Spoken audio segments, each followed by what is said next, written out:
Hello learners, स्वागत है आपका माइंडफुल लर्निंग क्लासेस के इस प्लेटफॉर्म के ऊपर। आज हम कॉम्बिनेशन ऑफ कैपेसिटर के एक क्वेश्चन के ऊपर डिस्कस करेंगे।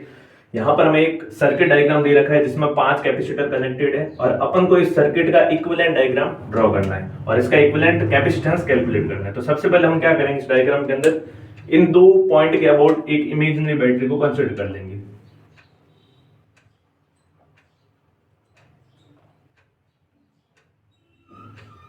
तो हमको ये समझ में आया, जो x पॉइंट है यहाँ पर पोटेंशियल हायर पोटेंशियल होगा जिसको अपन b बोल देते हैं, और जो y पॉइंट है यहाँ पर लोअर पोटेंशियल होगा जिसको हम 0 बोल देते हैं।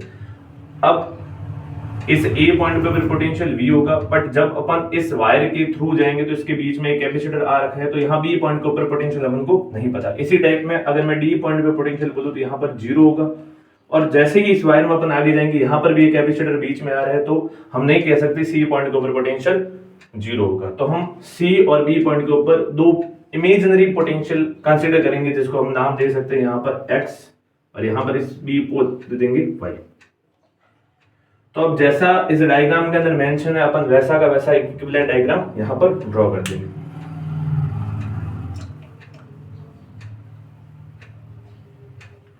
तो अपने पास यहाँ पर 4 पॉइंट हो गए। एक पॉइंट हो गया अपने पास A, एक पॉइंट हो गया अपने पास B, एक पॉइंट हो गया अपने पास X और एक पॉइंट हो गया अपने पास Y। तो यहाँ पर अपन जब देखें A पॉइंट और X पॉइंट के बीच में एक कैपेसिटर कनेक्टेड है, तो हम एज इट इज इसको यहाँ पर कनेक्ट कर देंगे।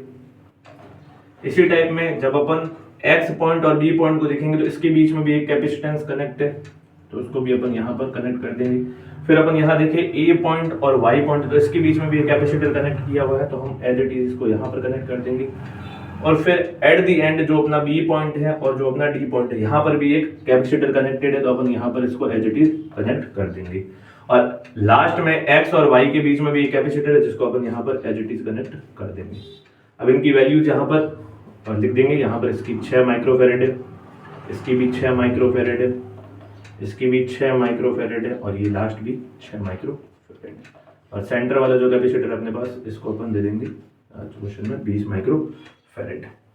अब यहाँ पर अपन को एक कंडीशन अप्लाई करनी पड़ेगी जिसको अपन बोलते हैं व्हीटस्टोन ब्रिज कंडीशन, जो एक बैलेंस कंडीशन के नाम से भी अपन जानते हैं उसको। अब कंडीशन क्या कहती है, अगर अपने पास किसी भी व्हीटस्टोन सर्किट के अंदर C1 divide by C3 equal हो जाए यहाँ पर C2 डिवाइड बाई C4, इसको अपन बैलेंस कंडीशन बोलते हैं। मतलब इन दोनों ब्रांचेस का रेशियो इन दोनों ब्रांचेस के रेशियो के इक्वल हो जाए, तो अपन इसका जो सेंटर का या जो इसका बीच का जो कैपेसिटर दे रखा है, इसको अपन क्या कर सकते हैं, यहाँ से नेगलेक्ट कर सकते हैं। चलो चेक कर देते हैं अपन। यहाँ पर 6 divide by 6 is equal to 6 divide by 6। तो यहाँ पर जैसा अपन देख रहे हैं, इनका रेशियो एक दूसरे के इक्वल है, तो अपन जो ये बीच वाला कैपेसिटर, इसको अपन क्या कर सकते हैं, यहाँ से नेगलेक्ट। अब जैसे ही यहाँ पर बीच वाला कैपेसिटर नेगलेक्ट होता है, तो हम जो बाकी वाले कैपेसिटर बचे हैं इसको अपन सिंपली सीरीज और पैरेलल कनेक्शन के थ्रू ऐड कर सकते हैं। जैसे यहाँ पर ऊपर के 2 कैपेसिटर दे रखे हैं 6 और 6, तो जैसा अपन को दिख रहा है ये दोनों ही कैपेसिटर किसके अंदर होंगे, सीरीज के अंदर। और नीचे वाले जो दोनों 6 और 6 है, ये दोनों कैपेसिटर किसके अंदर होंगे, सीरीज के अंदर। तो 6 और 6 दोनों आइडेंटिकल कैपेसिटर है और सीरीज के अंदर है, तो अपन ने देख रखा है आइडेंटिकल कैपेसिटर हो और वो सीरीज में हो, तो उस केस में जो फॉर्मूला होता है C डिवाइड बाई N। तो 6 और 6, तो यहाँ पर कैपेसिटेंस हो गया 6, और कितने कैपेसिटर, नंबर ऑफ कैपेसिटर 2 हैं, तो इन दोनों का जो इक्विवेलेंट है अपने पास वो कितना आ गया, 3 माइक्रोफेरेड। उसी टाइप में जो नीचे वाला होगा सीक्वेंस, इसका भी कितना होगा अपने पास, 3 माइक्रोफेरेड। तो एट द एंड अपने पास सर्किट कैसा बना, तो एक अपने पास ऊपर बचा हुआ है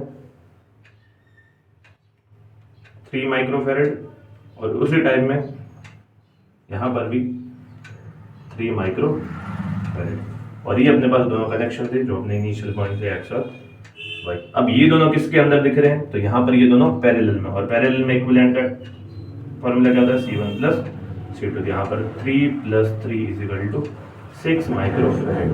तो एट द एंड अपने पास जो C इक्विवेलेंट की वैल्यू होती है अपने पास 6 माइक्रोफेरेड। Thank you learners. अगर आपको इस क्वेश्चन में कोई भी डाउट हो तो आप नीचे कमेंट सेक्शन के अंदर लिख सकते हैं। Thank you.